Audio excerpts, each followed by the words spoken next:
Hormuz প্রণালী ঘিরে উত্তেজনা আরও তীব্র হয়ে উঠেছে। যুক্তরাষ্ট্র ইরানের বন্দরগুলো অবরোধের ঘোষণা দেওয়ার পর সরাসরি পাল্টা প্রতিক্রিয়া জানিয়েছে ইরান। তেহরান স্পষ্ট করে বলেছে, মার্কিন হুমকির মুখে তারা কোনোভাবেই নতি স্বীকার করবে না। ইরানের পার্লামেন্টের স্পিকার মোহাম্মদ বাঘের গালিবাফ সামাজিক যোগাযোগ মাধ্যমে এক পোস্টে যুক্তরাষ্ট্রকে কড়া বার্তা দিয়ে বলেন, বর্তমান জ্বালানি তেলের দাম উপভোগ করে নিতে, কারণ এই তথাকথিত অবরোধের ফলে খুব শীঘ্রই আমেরিকানরা $4 বা $5 পেট্রোলের অভাব বোধ করবেন। এর আগেও তিনি সতর্ক করেছিলেন, চাপের মুখে ইরান কখনোই আত্মসমর্পণ করবে না। একই সঙ্গে ইসলামিক রেভলিউশনারি গার্ড কোর্পসের নৌবাহিনীও কঠোর অবস্থান নিয়েছে। হরমুজ প্রণালীতে সব জাহাজ অবরোধের মার্কিন হুমকির জবাবে তারা জানিয়েছে, এই জলপথের কাছে আসা যে কোনো সামরিক জাহাজের বিরুদ্ধে কঠোর ব্যবস্থা নেওয়া হবে।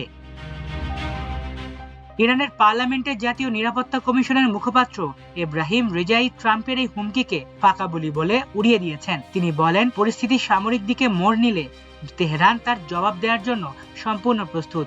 পাশাপাশি তিনি ইঙ্গিত দিয়েছেন, প্রয়োজনে এমন কিছু নতুন কৌশল প্রয়োগ করা হতে পারে যা এখনো এই সংঘাতে ব্যবহার করা হয়নি।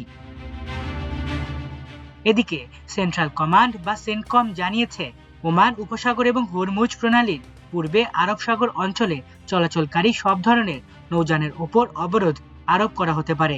তাদের বার্তায় বলা হয়েছে, অনুমতি ছাড়া কোনো জাহাজ এই এলাকায় প্রবেশ করলে বা বের হওয়ার চেষ্টা করলে সেটিকে আটক, পথ পরিবর্তন কিংবা জব্দ করা হতে পারে।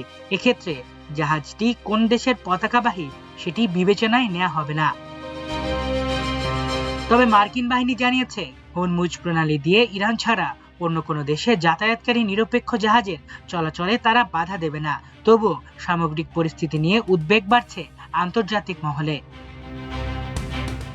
ডোনাল্ড ট্রাম্পের ঘোষণার পরিপ্রেক্ষিতে এই অবরোধ কার্যকর হওয়ার সময় ঘনিয়ে এসেছে। ওয়াশিংটনের স্থানীয় সময় সকাল 10টা অর্থাৎ বাংলাদেশ সময় রাত 8টা থেকে এই অবরোধ শুরু হওয়ার কথা রয়েছে। এর আগে উভয় পক্ষের কঠোর অবস্থান পরিস্থিতিকে আরো অনিশ্চিত করে তুলেছে।